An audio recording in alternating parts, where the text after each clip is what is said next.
Alright guys, so welcome back to another video. In today's video, there's something weird going on here. Either I'm being demoted, or we have a special episode hosted by Mr. Fogel. And we're just gonna comment on what he has to say about his top 10 favorite games of all time. Yeah. So I have my list here, and I thought about it for a little while. And there's so many games I've played. I've enjoyed a lot of them, but I need to be able to say what are my favorites. So, first we're gonna kind of go into honorable mentions because there's so many games that I really love, but can't wait to judge these. I can't really like put them into the top 10, and some of them are like really hard for me. The first one that I'll say that was really hard for me to not put in was Mega Man. I love Mega Man. I love Mega Man X. It was like the Super Nintendo game that I played all the time, and I had that thing. Awesome. I had it like memorized, and I would replay that game all the time. But didn't make the cut. Didn't make the cut. New game that I just started playing that has actually I've been pretty excited about is Splatoon. Really like Splatoon. It kind of took me off guard by how much I would like it. I mainly got it from my girlfriend, but then when I started playing it, I was like, this is a lot of fun. I love art. I like making art, and the whole thing is just like shooting paint around a world, so that's pretty fun. And Nintendo's pretty cool about adding new levels and weapons for free. And they have a bunch of events and stuff. Yeah. And like Splatoon's become a beast, right? Yeah. I feel like that it's, it got popular on the Wii U, and then the Switch is what's really made it go crazy. Yeah. With Splatoon 2. And it was, I had a Wii U, but I never actually got Splatoon, so it was awesome that they brought Splatoon 2 to Switch, and really enjoying it so far. But it's, it was something that I didn't think that I was going to like as much as I do like. Metal Gear. Metal Gear didn't make the cut? Did not make the cut. Well, he's less versed. I don't think he's played Metal Gear Solid 2, by the way. I have not played Metal Gear Solid 2. I will say that my list, it's obviously, things are going to be very personal when we do our own lists. I'm just trying to think of the games that I've enjoyed playing the most throughout my life. But I will say, like, Metal Gear, I've really enjoyed it. I think it has amazing stories throughout all the ones that I've played, without having played 2. But it's not something that I grew up on because I never had a PlayStation growing up. So, like, Final Fantasy and Metal Gear and things like that, they weren't things that I grew up with, so I don't have as much of a nostalgia feel for them as other people will. It's hard. It's hard to pick a top 10. It is. Like, and if I don't know, I guess we'll swallow that Metal Gear pill, Nick. We'll see what's... Final one was Tony Hawk. Ooh. Tony Hawk games, I used to be so good at them. I would go over to people's houses. I could go through them and beat the whole game for people in like 45 minutes. So I loved it, and at one point I was like, this is definitely my favorite game of all time. But I've grown up and I've learned. So no, I had to, and that was a really tough one because I kept bringing it back, and then I was like, no, I can't put that on there because I can't go back and play it now and have the feelings like I did when I first played it. The franchise has seen much better days, and it's gotten so terrible. It was good at one point, but then it really hit like a rock bottom with the last game. So anyway. Okay, so top 10. Are you all ready? Is this in order of or is it in no particular order? It's my top 10.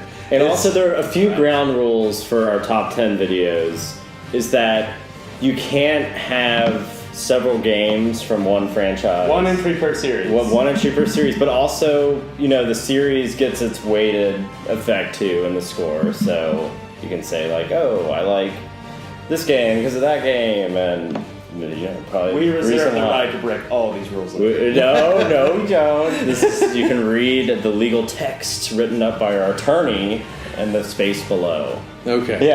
Anyway, But that's the main rule that I think that we've kind of put in front of ourselves, and that makes things tough too. And no punching. That's our other rule. That is yeah.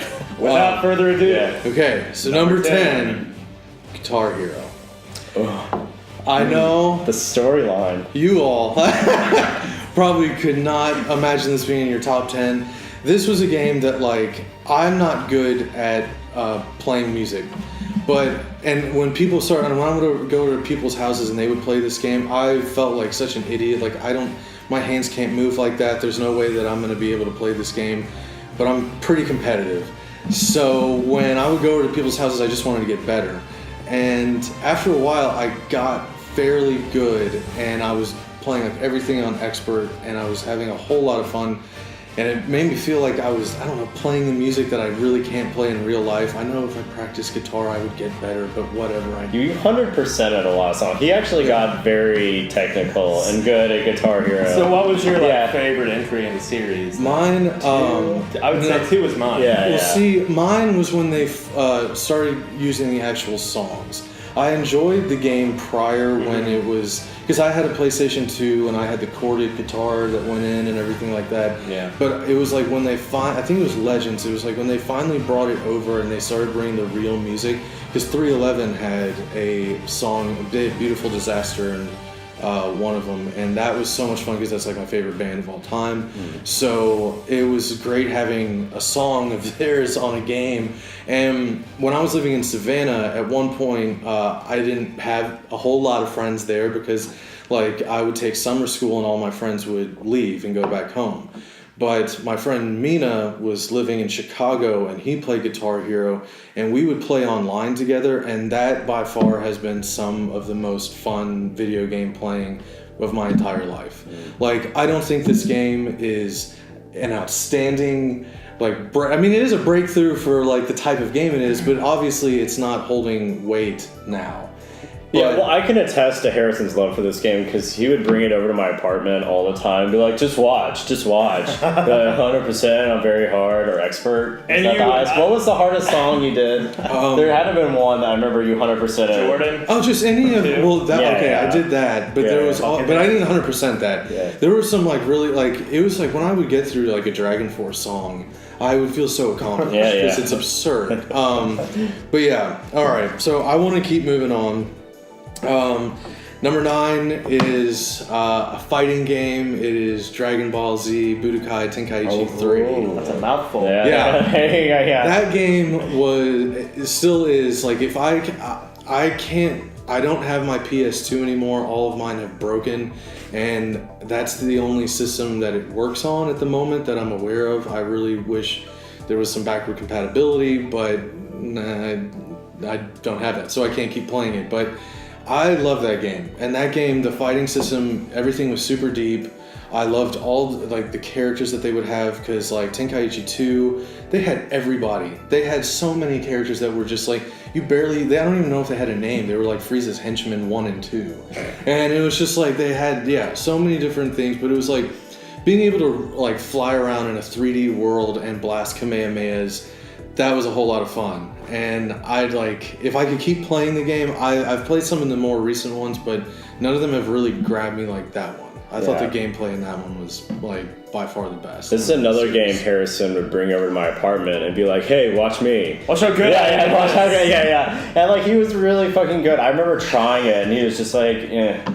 Well, it's a tough game to like dumb yourself down sometimes, because I know like with the person that taught me the game, he had owned it, and when I first started playing, I was like, oh my god, I'm never gonna learn all these mechanics. And then when I started to beat him, he started getting really frustrated. But it was, it's like one of those things. It's like if you keep practicing, you get better at it. And I thought it was a whole lot of fun being a Dragon Ball Z fan, because they kind of take you through the entire story, and that's how you unlock characters and stuff like that. But I just like that whole, like, it felt like a completely different fighting game because of how 3D and open you could, like, fly around. Like, you were in, like, a cube that you could only go so far, but also having destructive, like, worlds and environments where if, like, you shot a Kamehameha at someone and then they dodged, it would blow up, like, a part of a mountain or something.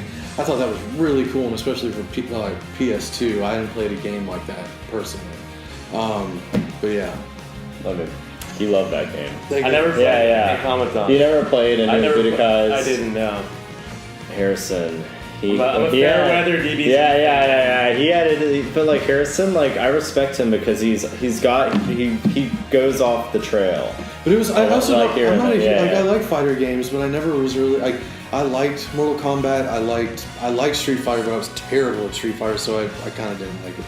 But I just got really into this one, and I was surprised again. Like, I don't know, it's just sometimes when you get out of your little box, you can have some fun. So next game,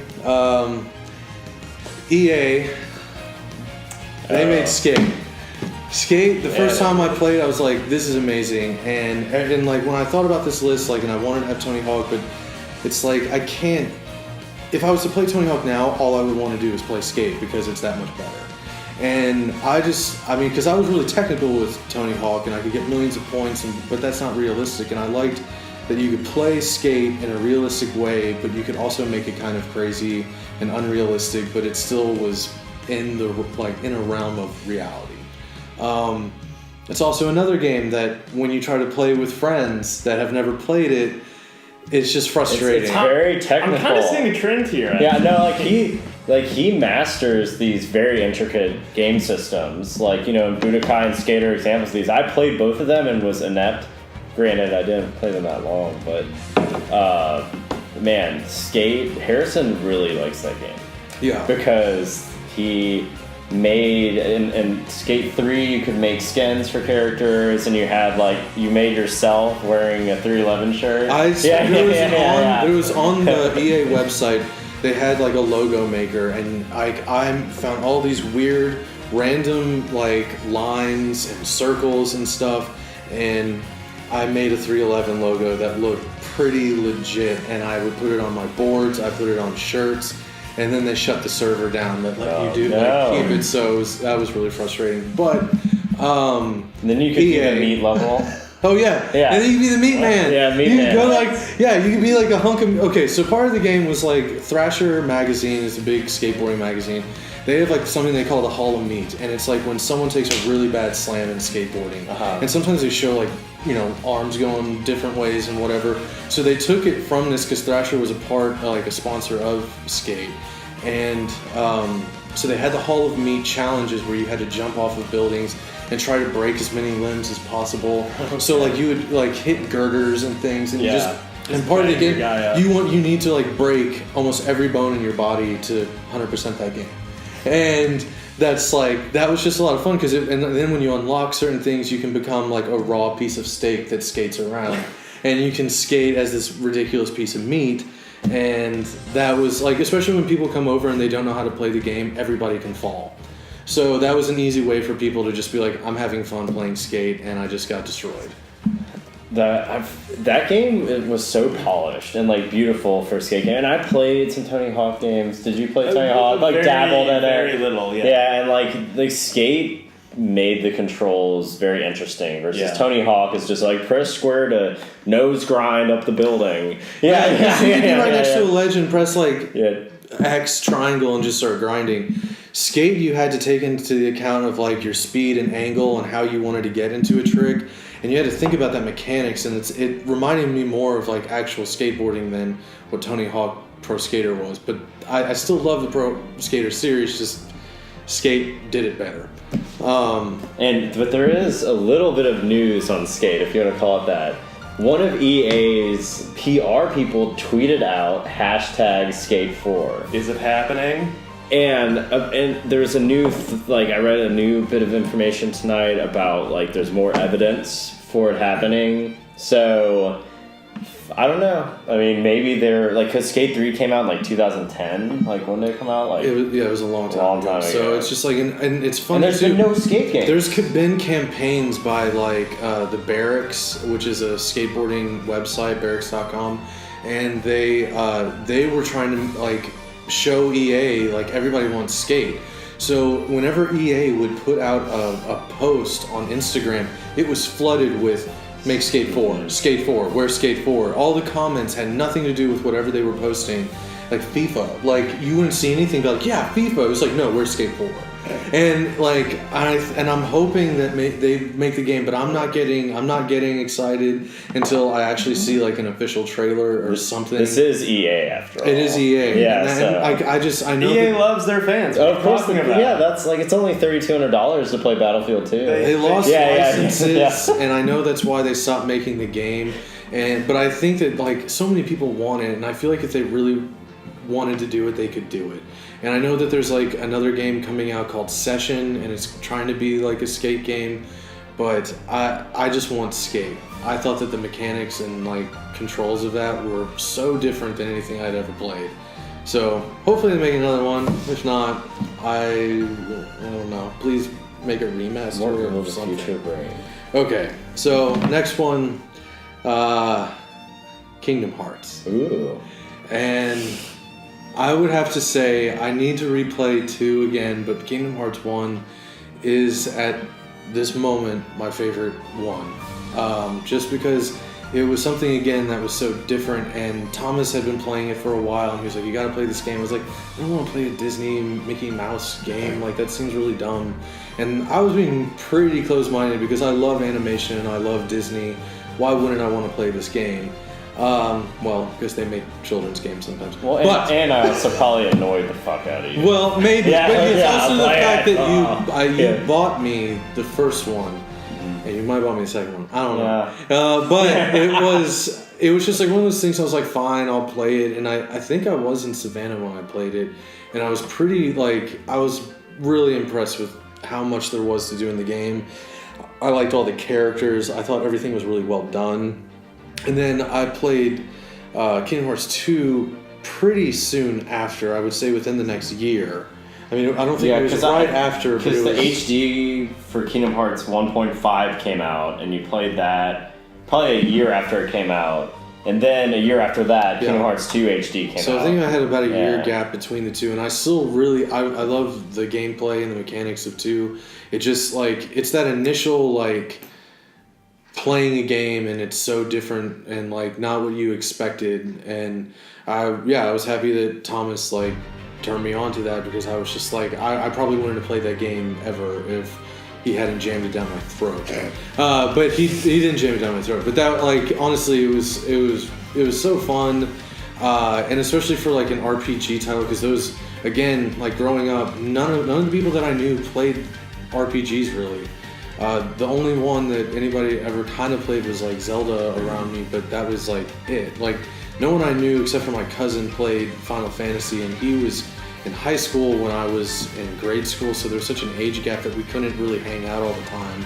But I still had fun watching him play, and we talk about it now because we can relate and whatever. But Final Fantasy, Kingdom Hearts, it was, it's because I like with Square when they take something, especially in the beginning, and it's like so fluffy and fun, and there's like, you know, impending doom, but by the time you get to the end, it's like, holy shit, the world's gonna end, and I need to like save the galaxy. Square does that really well. Yeah, that's, I think, their bread and butter. Yeah. And it's just it was a fun game, and it was something that I wasn't expecting to have. I could see how younger people would like it because it's Disney, but I could also see how people our age could like it because there's a lot of depth and there's humor that Disney does, you know, that's, you know, approachable for people that are younger along with people that are older and like parents and things like that. So it's a really polished game. Oh yeah. Like like it looks phenomenal. And like even for today, like I'm actually replaying the first one right now. Like I'm dabbling in it here and there, and like I'm just like for the animation in 2002, I think when that came out, like it's crazy. It's still better than a lot of games today. Yeah. With just, you know, textures and stuff from that 15 years ago. That art style really holds up. Yeah, and also like it's like kind of got like a cell shady sort of like and Disney-ish kind and of it has a good replay value. I mean, you can play that game a few times and like definitely enjoy it. Like, or you play it a lot more than that. I don't know. It's always nice when a top 10 of your franchise has a new game coming out this year. Yeah. I'm super excited like for later this year. Or next year. I'm really hoping it's this year. All right, so the next one, we're trying to pick our favorite games out of a series. So I would have to say Grand Theft Auto San Andreas is my favorite Grand Theft Auto. Vice City is a very close second. I love that game, Vice City, and after I beat it, I used it as essentially like a way to ride motorcycles and do ridiculous things. So the replay value in that was amazing. But San Andreas, I loved like beginning to end, and I liked how you went from like one area and like it was like LA, and then you have Vegas. I liked the story. I don't know. It just was. It was so huge for the time too. It seemed like the map that game was gigantic for the time. For the time, yeah. And there was always something to do. And I remember going over to friends' houses and like, if we didn't know what to do, we could just pop that in and like either just go and like drive cars or try to do a heist or like again use motorcycles and jump off the tallest building and try not to die on your way down. Like I don't know. There was just so much to the Grand Theft Auto games and. It was the most like straight out of Compton GTA game too. I also really enjoyed the soundtrack was amazing. I love the country. I hate country music. The country music station. I love driving around like Vegas and just like wrecking into people listening to like random country songs. It was fantastic. Wasn't there like a NPC character that was sort of like Willie Nelson? Yeah, that guy was amazing. Yeah. Oh man, that game. You know what they had in that game that they never used again in any Grand Theft Auto game? The jetpack. Oh yeah, they've never used the jetpack. That was so again. tight. That was How amazing so cool. would a jetpack be in Grand Theft 5? That would be so. I mean, their options are plentiful for the next one. Yeah, I like and like what a monster franchise, by the way. Like Grand Theft Auto 5 has sold like 80 or 90 million copies. They've been printing money with. Isn't that insane? No, they're at and they still charge like $50 to $60 for it. They're around which 90 really crazy, million at the moment, and a lot of people are thinking it's going to come to Switch, and then that's going to get them the next 10 million to get to the 100 million. But anyway, but yeah, and I just like that you brought up the jetpack thing too, because one of the things, especially when I was growing up, I loved cheating in video games. I thought it was so much fun. I had game genies, and I liked putting in random codes just to like, it's like Doom. Doom was so much fun for me when I was invincible. I had all the weapons, and I could just charge through and just like destroy whatever. So I love that you could just be like, okay, left, right, R1, R2, and jump, and then all of a sudden, like a jet lands right in front of you and crushes some people or something like that. I just thought that was a lot of fun. That game was so much fun. I can't think of a game really that does sandbox better than Grand Theft Auto. No, I mean they invented it practically. Like I know there have been sandbox, like some challenges to the throne, Just Cause. Yeah, I mean, like frankly, like you can credit GTA big time for what games are today. Absolutely. Big open world. Because that was like the standard, and now people, whenever they're talking about like open world games, I feel like they always harken back to like, oh well, GTA they did that, and like it's like they kind of set a good standard, and it's been hard for some companies to like live up to that. Yeah, they pioneered something. Yeah. And also, it's kind of trapped the industry in a sense, because like you got to build this model. If we're going to give you a lot of money, so it's it made linear games kind of a dirty word. Yeah, like linear, like that's the thing. Like as you've seen in my linear video, linearity can be actually the most fun way to play a video game. But this is the genre that rules the land right now. Ugh, sore subject. Sorry to bring my drama in. Perfect example of what you're talking about, Breath of the Wild. Breath of the Wild is basically an open world Zelda game. It was, yeah. And Final Fantasy 15, an open world Final Fantasy game. And Xenoblade, open world. Every game's open world. Like on our RPG-ish channel, we've noticed this trend big time about how everything's open world. Like exceptions are like Persona, I don't know. I feel like that. I love this genre. I love it. Well, number 5. We're at number 5 now. We're halfway through. Another fighting game. Another game that's coming out this year. Smash Brothers. Oh, yes. Tight. Smash Brothers.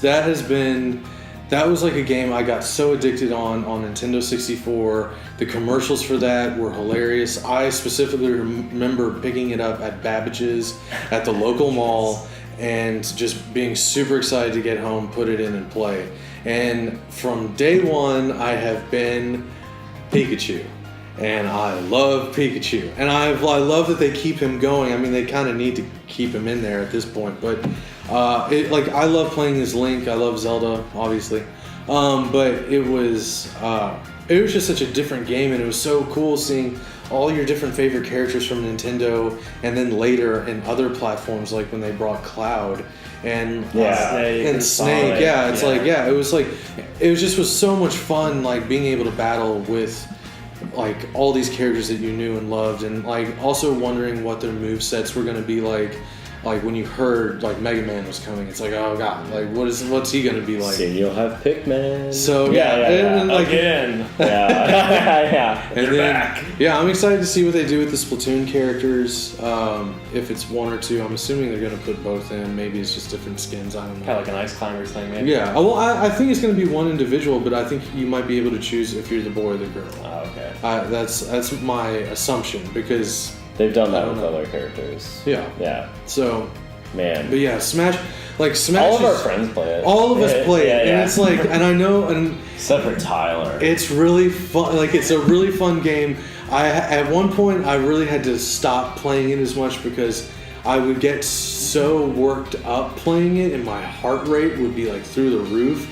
And there was a great spring break when I went with my friends, Mina and Charles, who play Smash, and we had a CRT monitor like in between the two front seats, and we three were in the back in high school, so we were crunched in there. We were all playing like Smash right there, and when you're playing with three people, someone's the volleyball, and me being Pikachu, I was a little volleyball, and I remember I got so frustrated and just started cursing, and my friend's dad had never heard me curse and really thought something like Were you in 8th grade? How old? We were in high school. Oh, high school. It would have been Melee, I guess. All right. Right, yeah. Cussing was kind of okay-ish. It depends on the family that you're with. Right. And yeah, for sure, because it's like the things that I was saying, they weren't horrible. It just was like he had never heard me say anything, improper, I guess. So he was kind of taken aback by that. But like, Smash is just so much fun, and like, and especially when you have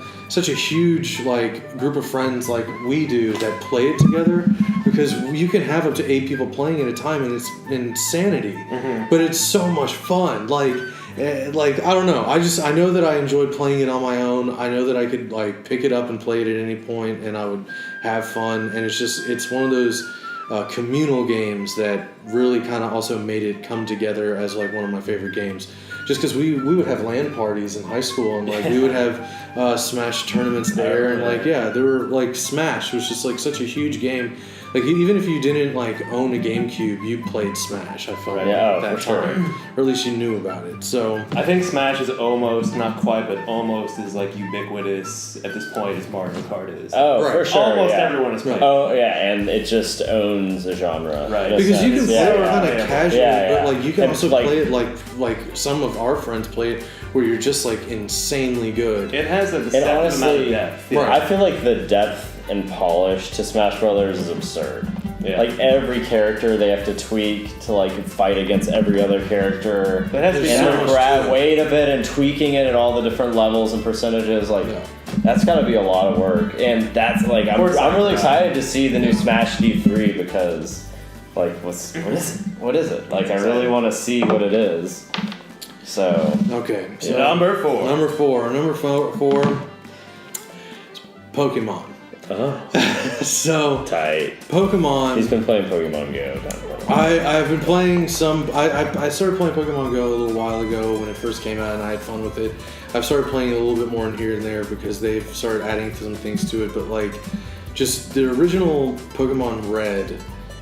That was essentially for me the first real JRPG I played. Oh, you were a red kid. Yeah, I was a blue kid. See, I was red. Yeah, I was Charizard, and like pretty much every time I find this with like a lot of people that I watch, it's like they start with Charmander, and every other time they pick a fire type, and that's usually what I pick. But it's like that game for me, and I learned this through other games. Is like I really like collecting.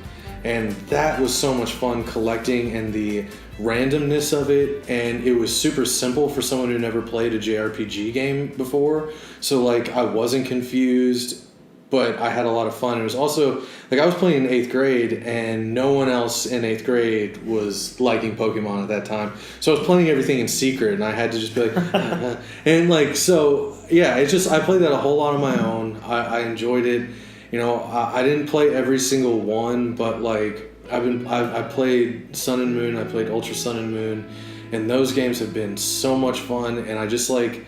I'm really, really excited to see what they're going to do for the Switch. I hope they don't like try to take it too far in some weird way and ruin it. I don't think they will because it's such a moneymaker for them. They can't really like screw around with it too much. Yeah, they can't touch it too much. I feel like. But this is like the first time they're bringing Pokemon to like the foreground, like outside of a handheld. Yeah. Mm-hmm. Like, has there ever been like a big budget console Pokemon game? Well, there's been like Snap and those have been like spin-off, but they're all like, spin-offs. They're nothing that is like a core game. Pokemon. So it's like this will be very interesting and risky, but the payoff could be ridiculous too. Yeah, because especially if they're trying in this year to make or sell 20 million Switches in a fiscal year, I feel like Pokemon is going to be a game that's going to help them do that. So you think Pokemon's coming out in 2018? I think it's coming out in 2018. I think we'll find out at E3. We're going to find out pretty soon because I think in the E3 they're going to spill the beans on all this stuff. Well, also at the end of this month there's a fiscal report, and we might hear something. There might be a Pokemon Direct. There might be like something that alludes to yes, this is coming out this year, or they could keep it being 2018 or later. I don't know, but I would assume. And industry insider, bro. Here, soon you got your man in the boardroom, like tweeting you. Soon, if not E3, and honestly, I would love it to be 2018, but I don't want them to rush the game. But I think that they've been working on this for a little while, and hopefully, like from the leaks that I've seen, I'm taking it with a grain of salt. It just seems like it could because there's such a huge gap between now, Ultra Sun and Moon, and. So they need to have something out there to keep making them money off of Pokemon, and I think that would do it. Switch, crank that cash machine, Strike while the iron's hot though. Real Nintendo, they got to do it. So we'll move on because I know we got to get going. All right, number 3. Thomas will be happy. It is Final Fantasy VII. Ooh. Like I said.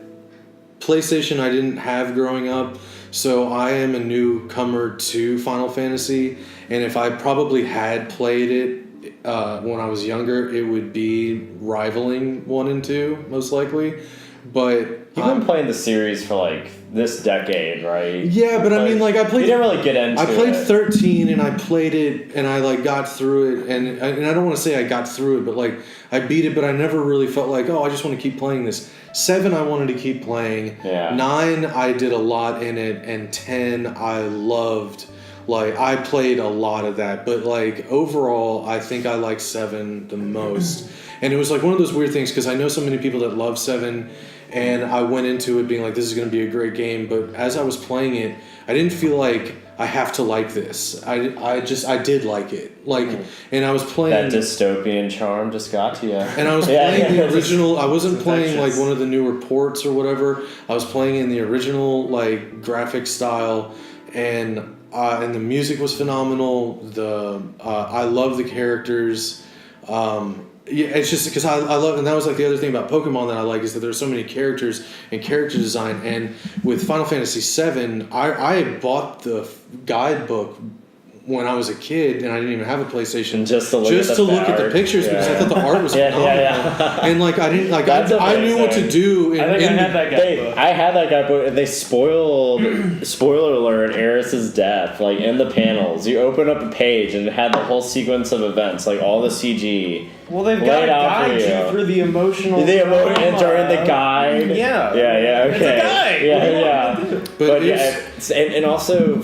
Like, it was funny with you because 7, you watched Advent Children before you played the game. So that's kind of like a strange dynamic It's interesting to me that you played it so, not late, but like, you know. It was late. Out of the time it was released. Late. It was like 20 years later. And like I've gone back, I love the game too. I've gone back and tried to play it a couple times, you know, when it's been re-released or ported or whatever. Just the graphics kind of take me out. Really? So it's interesting to me that you were able to play it, years after it was released, and after you played another more graphically intense. Like, I think maybe the sprite characters were a little, but it was like the backgrounds were so good. Yeah, backgrounds were phenomenal. Like, and that was like the beginning of pre-rendered background. I also was like blown away by the cutscenes because I was like at that time, if I would have been blown away as a kid by the cutscenes because like even now it's like wow, that's what it looked like 20 years ago. It was phenomenal. That still is really but also just to have like a story in a video game that was like big budget like that was the first in a sense because.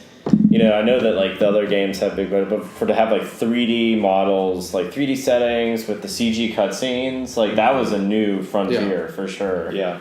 And like brought cinematics into a game big time. So I remember you beating it, and you like came over to our friend's house, Tyler and Austin's, and you're like, I did it. And you're just like, wow, it was so good. Because that game's ending is phenomenal. See, because I also like that game too, because after you beat the game, there's so much post-game stuff that you can do, and I kind of like post-game stuff if it's done well, and I think that a good amount of the Final Fantasy games, I haven't played them all, but I think that they do is absurd. Think about all the games within a game that are. Because I did a lot, but I know I didn't do everything. Yeah, like I didn't do chocobo breeding. Chocobo breeding. Oh, that takes so much time. Yeah, I didn't even touch that, and I know I put a good amount of time. And you had to do that to get the best Knights of the Round and mine materia and all that stuff. So, man, we could go on and on about this game. There will be a retro review one day. When Harrison's finished with Xenoblade Chronicles 2's review. Yeah. All right, so number 2 is Mario. Mario is like, it's been one of those games that the first game system I ever got was my dad was going on a work trip, and he needed something to keep me occupied as a young human, and he took me to Toys R Us late at night. He got me a Game Boy, and it came with Tetris, and he got me Mario, and I remember being like, this is amazing, and I loved it, and I thought it was great, and then my friend gave me her Nintendo Entertainment System, and then when I went to Babbage's again when I was a kid, I was like, Mom, wouldn't it be so cool if I had a Super Nintendo? And I was like, beep, beep, bop. And then she was like, well, we'll get you one. And I freaked out because I was like, what? That worked? Yeah, because it never works, You're like, so you went into that being like, this is going to They probably already had this planned, and like they had probably talked about it or whatever, but they got me that, and I think out of the bag. I think the only thing I really had for that game or for that system for a good amount of time, because they kind of sprung it on me, was that I just had Super Mario, and that's the game that is going to be my number 2. Is that because I played that game to death. I think Mario World that was my first game that I ever owned too, and it might be my favorite Mario game. It was mine. I was the Nintendo with Mario and Duck Hunt, the combo game. So are you a Mario 3 guy? Mario 3 is my favorite. I'm a Mario World guy. Yeah. That's sad. It just Mario World is either second or third. It's the Stones Beatles. I love definitely the Stones. I love the original Mario, but I was just. That one, I loved Yoshi. I liked how like bubbly and oversaturated the colors were, and like it was very influential. I feel like in a lot of things. It was the game that made video games, like on the console at home, wasn't it? Like Mario was like you had to get Mario played at home. And I cheated in that game. I loved it. Because it was like after I beat it and I got like a Game Genie or whatever. It's like, well, now I just want a crazy super jump, and I want to have firepower all the time. It's just like there's so many ways to play that game, and like I know that I restarted the game. I had all 3 files filled. I probably deleted one here and there just to restart again. It just was. I love that, and there was all like I don't know. It was so much fun playing that, and it was like. Yeah, I mean, and I'm gonna say like a lot of this is nostalgia, but that's like part of what I'm like. I had so much fun playing it. And I could also see still picking it up and playing it today, having almost just as much fun because it's gonna remind me of being a child, and like the gameplay was like if you messed up, it's because you messed up. Yeah. It's not that the game was flawed. Right. Also, like Mario is like the most recognized game character in video games, and like. Like the franchise has been awesome. Like maybe a little dry spell in the GameCube era, but like I feel that it's always been ridiculous and it's set new standards. Sunshine was great. Yeah, I know. Sunshine was great. But also with sorry, I'm going to interrupt you. But Mario 64 was another innovator. Yeah. That's like created the 3D platform. That was honestly it was between like SNES Mario and 64 Mario for me, because it was I thought that was crazy, being able to run around with a joystick in the Super Nintendo in a 3D world. I was like, this is awesome. And you could skateboard on that the turtle shell. Yeah. Man, I just did that all the time because that was so much fun. Like I didn't even just ride around, knock people over, and you were only limited to a certain amount of the level that you could ride it on. But yeah, I rode that thing and I don't know. I just remember going over and beating Bowser at people's friends' houses because they couldn't throw him into the bombs, and I apparently was pretty good at it. But have you ever disliked a Mario game? There are a lot of spin-offs. I'm talking about the main ones. I don't think they've all been good. I don't think a core one I've really. Galaxy was awesome. Mm-hmm. Did you play Mario World 2? Yeah, Yoshi's Island. I really like that. Yeah. Did you, Harrison? Yeah. Yeah. I want to say Sunshine is kind of that one that teeters for me. Man, the redeeming thing about Sunshine for me is all the sort of but not bonus stages, but you kind of, it's either you get the blue coins and you unlock sort of a sub-world or whatever, but those stages were amazing. Okay. They were super challenging, they were really old school kind of Mario difficulty curve. But yeah, I can appreciate that it's one of the more divisive entries, and I would agree with that. The water mechanic and flood is kind of janky. I mean, you gotta, in a sense, it may have not hit as big as other Mario games, but I still respect Nintendo for trying something new and going in a new direction. So, yeah. Mario, I think that's another. Actually, your list is pretty solid. Cool. I gotta say, I know it's going to be a lot different. Guitar Hero would be in my top 1,000. Right. Yeah. Seeing that, my reasoning for putting something like that in is that there were just certain moments of playing that where I had so much fun with someone that was so far away from me, that was kind of isolated like I was, and was able to bring us together. And it was just one of those things that I never thought I was going to be able to get good at.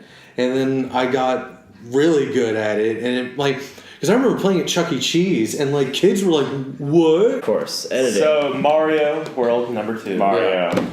So number 1. I don't know. What is it? What is it? I don't know. Why couldn't I don't know. So yeah, number 1, Zelda, and the one that I've chosen is Ocarina of Time. Ooh, I thought it might be Breath of the Wild. That was really close. It really was. I didn't think that any game was going to really be able to touch that. I really liked Breath of the Wild. And okay, so when I was talking about Mario 64 and how I thought it was amazing you could run around in a 3D world, I was even more blown away by Ocarina of Time being able. Well, that took it to the next level. It did. Yeah. It took it to the next level. It made it I felt like such a lived-in open world setting. I mean, granted, it wasn't totally open, but right, man, that had so much to it in a 3D world when you could run out in that field. Yeah. And just some of the new puzzles that they were able to do with the 3D world. I remember the first time I was in the Deku Tree and I lit a torch on fire and I lit a cob. I was like, oh, yeah. Lighting the spider webs on fire and things like that. Just things that you hadn't done before. Yeah. So I thought that was phenomenal. I loved the game. I loved the dungeons. I liked the story. I thought everything was really well done. I liked how you could go from young Link to older Link, and then the thing that has pretty much consumed me as a gamer is the collecting aspect. I wanted to get everything in that game. That was the first Golden game Skulltulas. I got every gold Skulltula. I wanted to have everything that I could in that game, and I thought that definitely for me was when I can pinpoint when I really got into video games. I am a gamer. Because it just was I played that game and just ran around And after I beat the game, then I started using Game Genie. I had like a black suit. I had like 30 hearts. I had all these things that you just like couldn't do normally in the game. Was there a Game Genie code to get the Triforce? I don't think so. I don't know though. But it was like you could break the game and do certain things, and who didn't love that game? No, like Ocarina of Time is it's something that the whole crowd looks at you weird if you're like, I hate that game. And I feel like whoever comes into like a forum and it's like, Ocarina sucks. I'm a Link 2 guy. Hot take guy. Yeah. I've watched some people although Zelda is actually underrated. Okay, all right, yeah. But like other Zelda games too, like I've really liked all of them, and like I love Majora's Mask, and I love like Twilight Princess, Breath of the Wild. I thought was like so many people that I had talked to were like, yeah, I like Zelda, but it's like the same thing. And then they did Breath of the Wild, and I was nervous that they were gonna like really destroy it by making it different, but I liked the changes that they made. Yes, they're different than what like you're used to in a Zelda game, but I appreciated that they were taking a chance, and I liked it because you could go full blown like I did and get every Korok seed, or you could be more like casual about it and like you can run straight to the boss at the beginning, right? You can.